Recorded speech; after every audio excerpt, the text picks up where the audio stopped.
As someone who's owned both a C7 Stingray and a C7 Grandsport, I feel like I am the perfect person to talk about which one you should buy. Now, I already have a buyer's guide on these cars. If you're interested in just which one to buy, how much you should be spending, I would go over there. But for a real comparison between these two cars, as a person who's owned both, I've been in the C7 platform for a year now. Most of that time was spent with the C7 Z51 Stingray. I have had this car for around 2 months, 3 months now.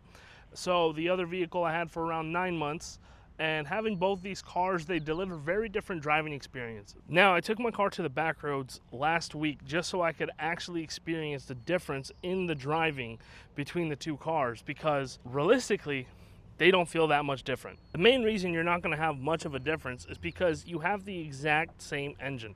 Now, with the Z51, I also had the dry sump, but there are quite a bit of differences even though it doesn't feel like it when you drive it. The car does feel heavier when you have a Grandsport versus when you have just a Stingray, because you have this amazing and beautiful looking wide body on your car. And that's kind of the first thing I want to jump into with a car like this, is what are the main differences when you upgrade to a Grandsport. So the C7 Stingray already gives you the horsepower. It gives you essentially everything you would want in a Corvette. I think the C7 is one of the best value sports cars that you can buy, and it's very hard to beat its value.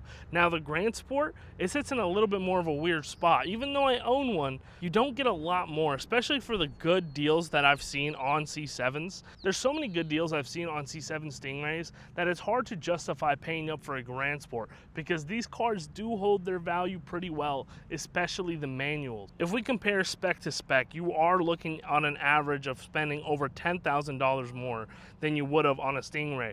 I think there's more Stingrays that you're going to be able to find a good deal than there are Grandsports. So assuming that we all understand what a base Stingray comes with, which is 460 horsepower and essentially just what every Corvette comes with to a certain extent, the Grandsport is a little bit different. It comes with the entire Z06 wide body, which is really nice, especially because it cools down the car excessively well.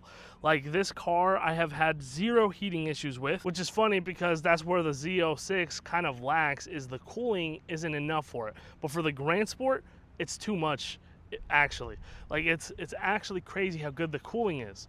Now, that shouldn't matter to you for $10,000. It's not really that much of a plus unless you're going to be pushing this car on the track or on the back roads. Another thing is, we all get dry sump oil. We do not need any packages to get that like the Stingray does. That is on all the cars. We have wider front tires and bigger brakes. So we have 285s in the front and 335s in the rear, which is absolutely ginormous of a tire. And it gets really expensive to take care of this car, especially if you do opt in for its performance package, which is the Z07 package. Another thing we get is more active aero. If you didn't know, the Stingrays, these are not functional. Unless you have the Z51, these are not functional. We also have cooling down here. And because we have a wider rear, our vents in the rear are also more wide. Hopping into the interior, it is quite literally the same. As for the dash and everything inside, it's literally the same as, you know, the Stingray, aside from the plaque. We do have Grandsport badging right here, which, you know, it's nice to have because you paid more money for it, but it's not worth necessarily 10 grand. Now, I'm going to show some B-roll of the back roads of me driving my white C7 Z51 and me driving my Black Rose Metallic. Now, on the day I drove my Black Rose Metallic, I kind of got stuck behind some traffic, so we didn't go crazy fast, but we still got to push the car. And this is really where you start to notice the main differences. With the Stingray, it's the same speed. It puts down the power. This car hooks, but it's still slips. Like, the Stingray didn't hook perfect, and neither does this car, but my tires on this are also not the best, and my Stingray tires were from 2014, so I wasn't running, you know, new tires on either car. The difference is that the Grandsport feels heavier. It doesn't accelerate. It doesn't feel like it moves as quick as the Stingray unless you get the hook from the wider tires. So you're kind of at a disadvantage from the Stingray because it is heavier. However, when you start taking this car around the corners, it's absolutely different. Like, the way that the car hugs the road around the turns and just the braking power and everything that this car has to offer feels amazing like amazing. Not that the Stingray's bad, it's good, but like the Grandsport just feels completed. It's kind of weird because it feels like they just took a body of a Z06 and threw it together with the Stingray and called it a day. But the way that this car works together, it feels like overkill. Like it feels so good. So straight line performance, the Grandsport's kind of worse. But on the back roads and turns, the Grandsport wins here. Now, the very big one I want to talk about is daily driving. The very first thing you're going to notice when you switch to a Grandsport and daily driving is that this car is a lot more wider. The road presence it gets is a lot different than a Stingray. Now, I got compliments on my Stingray, but it's nowhere near the Grandsport. Now, I've had some people say that it is the color difference, which I do agree that this color does pop, but the first day that I got this car is probably I got more compliments in it than I ever did with the Stingray total, but it was on a dark day where the car, in the dark, does look black. It doesn't shine this red. So I would take that with a grain of salt, but this car breaks necks. The wide body and the presence it has is absolutely ridiculous, and I would honestly pay up the money just for the look alone, if I'm being honest. But I am also a person of value, so if someone has a Stingray because they want to go fast in a straight line and they don't want to buy a Z06, I understand that. If someone loves tracking the car, getting on the corners, I do think that this is the better buy. But if you have a Stingray or a Z51, it isn't a bad buy. It's just not as amazing as this, in my opinion, obviously because I own one, but I still see value in both cars.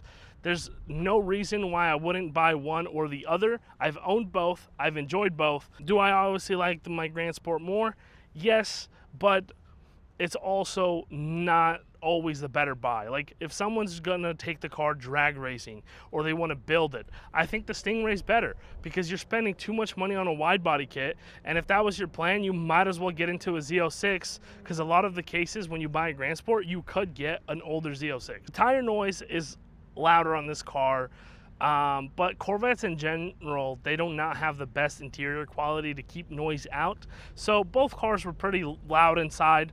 I wouldn't say I noticed any other big differences daily driving. I do daily drive this Grandsport and I daily drove my white car. So driving both of them, I wouldn't say there was a massive difference. I don't feel like I'm wider when I'm going through parking lots. The only thing that scares me is having a side skirt now because I can't get as close to walls as or curbs as I thought I could with my other car.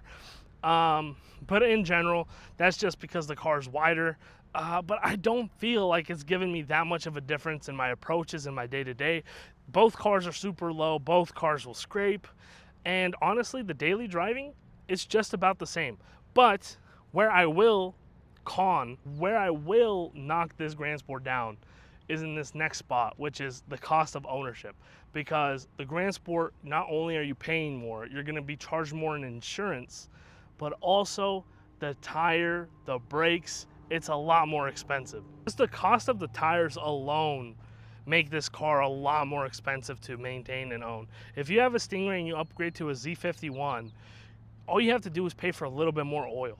With this car, you still have to pay for that extra oil. But if you also decide to go with the Z07, those brakes cost an arm and a leg. Now, please go to my buyer's guide if you want to know which car you should buy or if you should get the Z07 or the Z51, and if that's for you, because I explain it a lot more in depth there. I don't want to repeat myself, in this video as well for the people that are returning viewers, but I don't think it's a straight answer for everyone.